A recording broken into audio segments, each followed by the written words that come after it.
JBN food ப்ராடக்ட்ஸின் இன்னும் கொஞ்சம் வேணும் நிகழ்ச்சியில் உங்கள் யாவரையும் மீண்டும் சந்திப்பதில் மிக்க மகிழ்ச்சி. இன்றைக்கி நம்ம பார்க்குறது ஒரு சத்தான சூப். அது எப்படி செய்கிறதுன்னு பார்க்கலாம் வாங்க. அதுக்கு பேர் mixed vegetable plain soup. Mixed vegetable clear soup. Mixed vegetable clear சூப்புக்கு தேவையான பொருட்கள்: கோஸ் பொடியாக அரிஞ்சது அரை கப், கேரட் பொடியாக அரிஞ்சது அரை கப், பீன்ஸ் பொடியாக அரிஞ்சது அரை கப், கொடமிளகா பொடியாக அரிஞ்சது 1/4 கப், தக்காளி பொடியாக அரிஞ்சது 1/4 கப், கொத்தமல்லி பொடியாக அரிஞ்சது 4 டேபிள் ஸ்பூன், 2 டீஸ்பூன் எலுமிச்சஞ்சாறு, துருவிய இஞ்சி 1 டீஸ்பூன், தேவையான உப்பு, முளைக்கட்டின பயறு 2 டேபிள் ஸ்பூன், புழுங்கலரிசி வறுத்து பொடி பண்ணது 2 டேபிள் ஸ்பூன், ஜீரகம் மிளகு பொடி 1/4 டீஸ்பூன், 1 கப்பு பால். இப்போ நம்ம இந்த சூப்பை எப்படி பண்ணுறதுன்னு பார்க்கலாம். குக்கரில் இந்த பொடியாக அரிஞ்ச காய்கறிகள் எல்லாத்தையும் போட்டுக்கணும். கொஞ்சம் உப்பு கொஞ்சோண்டு போட்டுக்கோங்க. இந்த புழுங்கலரிசி வறுத்து பொடி பண்ணது இருக்கு இல்லையா, அதையும் போட்டுக்கோங்க.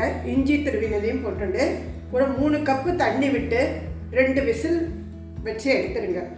அதுக்கப்புறம் இது ஆவி போனதுக்கப்புறம் அதை எடுத்து ஒரு அகலமான ஒரு கண்ணாடி பாத்திரமோ இல்லை பீங்கான் பாத்திரத்துலேயே போட்டு இந்த பாலை அதில் விட்டு சேர்த்து கலந்து, சீரக மிளகு பொடியும் அதோடு சேர்த்து கலந்து கொத்தமல்லி மேலே தூவிடுங்க. அந்த பயறு முளைக்கட்டினதை கூட நீங்கள் சேர்த்து வேக வைக்கிறதுனால வைக்கலாம், இல்லை கடைசியில் நீங்கள் சும்மா அப்படியே போட்டுக்கிறதுனால போட்டுக்கலாம். பால் சேர்க்கறதுனால எலுமிச்சம்பழ சாறு சேர்க்காதீங்க. சப்போஸ் பால் வேண்டான்னு நினைக்கிறவங்க பாலை சேர்க்காதீங்க, எலுமிச்சை சாறு மட்டும் சேர்த்து சாப்பிடலாம். மிக்ஸ்டு வெஜிடபிள் கிளியர் சூப்புக்கு இந்த காயெல்லாம் வேக வச்சு எடுத்துன்னு வந்தாச்சு. இப்போ இதில் உப்பு, மிளகு பொடி, கொத்தமல்லி, இந்த பால் இது எல்லாத்தையும் நான் சேர்க்க போகிறேன். சப்போஸ் உங்களுக்கு பால் வேண்டாம் அப்படின்னு சொன்னால் எலுமிச்சை சாறு கலந்துக்கலாம். பால் சேர்க்கறதால தான் எலுமிச்சை சாறு கலக்காதீங்க.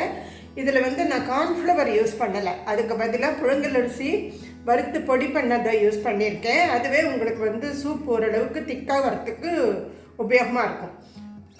கார்ன்ஃப்ளவரில் உங்களுக்கு ஸ்டார்ச் அதிகம், அதனால அதை விட இது ஆரோக்கியமானது. ஸோ இப்போ நான் இதில் உங்களுக்கு தேவையான உப்பு, இந்த மிளகு ஜீரகப்பொடி, கொத்தமல்லி, பால் இதெல்லாம் சேர்த்துட்டேன். இப்போ இது எல்லாத்தையும் கலந்து நீங்கள்